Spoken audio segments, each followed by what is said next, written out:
Hello കൂട്ടുകാരെ, എല്ലാവർക്കും സുഖമെന്ന് വിശ്വസിക്കുന്നു.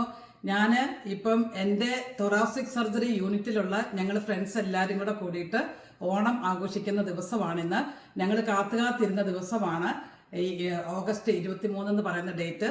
ഞങ്ങൾ നേരത്തെ കഴിഞ്ഞ മാസമേ തന്നെ എല്ലാ കൂട്ടുകാരുടെ കൂടി തീരുമാനിച്ചിരുന്ന എല്ലാവരും ഒന്നൊരു ഗെറ്റ് ടുഗദർ വെച്ച് പരസ്പരം ഫാമിലി മെമ്പേഴ്സിനെയൊക്കെ അങ്ങോട്ടും ഇങ്ങോട്ടും കാണുവാനും പരിചയപ്പെടുവാനും ഒക്കെ ഉള്ള ഒരു അവസരമായിട്ട് ഞങ്ങൾ ഇന്ന് എടുക്കുവാണ്.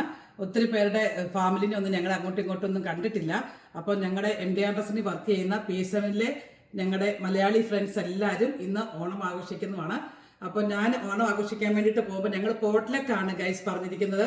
അപ്പം ഓണസദ്യക്ക് ഞങ്ങൾ കടയിൽ നിന്നും വാങ്ങിക്കുന്നില്ല. അപ്പോൾ എല്ലാവരും അവനവന് പറ്റുന്ന വിഭവങ്ങൾ ഉണ്ടാക്കിക്കൊണ്ട് വരുന്നു. അപ്പം ഞങ്ങളുടെ ഫ്രണ്ടിൻ്റെ വീട്ടിലാണ്, അവരുടെ വീട്ടിലെ ചോറും ഇലയൊക്കെ ഉണ്ടാവും. അപ്പം ഞാൻ 4 കൂട്ട സാധനങ്ങളാണ് ഏറ്റെടുത്തിരുന്നത്. ഞാനത് എന്തൊക്കെയാണെന്ന് കാണിച്ചു തരാം. ഞാൻ ഉണ്ടാക്കിയിരിക്കുന്നത് ഇതാണ് ഗൈസ്. ഞാൻ ഉണ്ടാക്കിയിരിക്കുന്ന ഓലൻ എന്ന് പറയുന്ന സാധനം. ഇത് കുമ്പളങ്ങായും മൺപയറും കൂടെ വേവിച്ചതിന് ശേഷം മുളകും അതുപോലെ തന്നെ കറിവേപ്പിലയൊക്കെ ഇട്ട് തേങ്ങയുടെ പാല് പിഴിഞ്ഞൊഴിച്ച് അവസാനം കുറച്ച് പച്ച വെളിച്ചെണ്ണ ഒഴിച്ചു. അങ്ങനെയാണ് ഈ ഓലൻ ഉണ്ടാക്കുന്നത്. ഇതാണ് എൻ്റെ ഓലൻ. പിന്നെ ഞാനിവിടെ ഉണ്ടാക്കിയിരിക്കുന്നത് രസമാണ്. എൻ്റെ അടുത്ത മെനു ഇതാണ്. ഞാൻ മല്ലിയിലയൊക്കെ ഇട്ട് തക്കാളിയും അങ്ങനെയൊക്കെയുള്ള രസം, സദ്യയ്ക്ക് ഉണ്ടാക്കുന്ന രസമാണ്.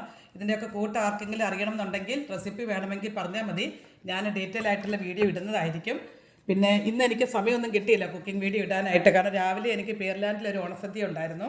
അത് കഴിഞ്ഞിട്ടാണ് ഇപ്പം ഞാൻ വൈകുന്നേരം ഞങ്ങളുടെ ഈ പാർട്ടിക്ക് പോകുന്നത്. അതുകൊണ്ട് ഇന്ന് ഞാൻ ഫുൾ ടൈം എനിക്കിന്ന് ഓണാഘോഷം ബിസി ആയിരുന്നു.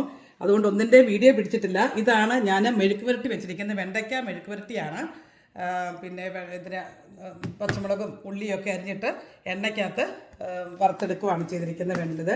പിന്നെ ഞാനൊരു സ്പെഷ്യൽ ചട്നി ഉണ്ടാക്കിയിട്ടുണ്ട്.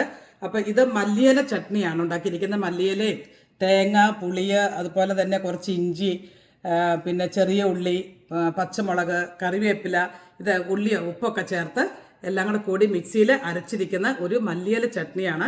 ഇത് പണ്ടൊരു ദിവസം ഉണ്ടാക്കിയപ്പം എല്ലാവർക്കും ഇഷ്ടമായിരുന്നു. അതുകൊണ്ട് ഞാനിന്ന് ഉണ്ടാക്കിയതാണ്. പിന്നെ ഇതാണ് ഗൈസ് ഞാൻ ഉണ്ടാക്കിയിരിക്കുന്ന അച്ചാർ. ഒരു കളർഫുൾ അച്ചാർ ആയിക്കോട്ടെ എന്ന് കരുതി ഞാൻ ഉണ്ടാക്കിയിരിക്കുന്ന ബീട്രൂട്ട് അച്ചാറാണ്. ബീട്രൂട്ട് പ്ലസ് ഇതിനകത്ത് ഞാൻ ഈന്തപ്പഴം ചേർത്തിട്ടുണ്ട് ചെറിയൊരു സ്വീറ്റ്നെസ്സിന് വേണ്ടിയിട്ട്. അങ്ങനെ ആ ഒരു അച്ചാറാണിത്. അപ്പം ഇതൊക്കെയാണ് ഗൈസ് ഞാൻ ഉണ്ടാക്കിയിരിക്കുന്ന വിഭവങ്ങൾ. അപ്പോൾ ഇതൊക്കെ ആയിട്ട് ഞാനും എൻ്റെ ഫാമിലിയും കൂടി ആ ഫ്രണ്ടിൻ്റെ വീട്ടിലേക്ക് പോവുകയാണ്. ഇവിടുന്ന് ഒരു 30 മിനിറ്റ് ഉണ്ട് അവരുടെ വീട്ടിലേക്ക് എത്താനായിട്ട്.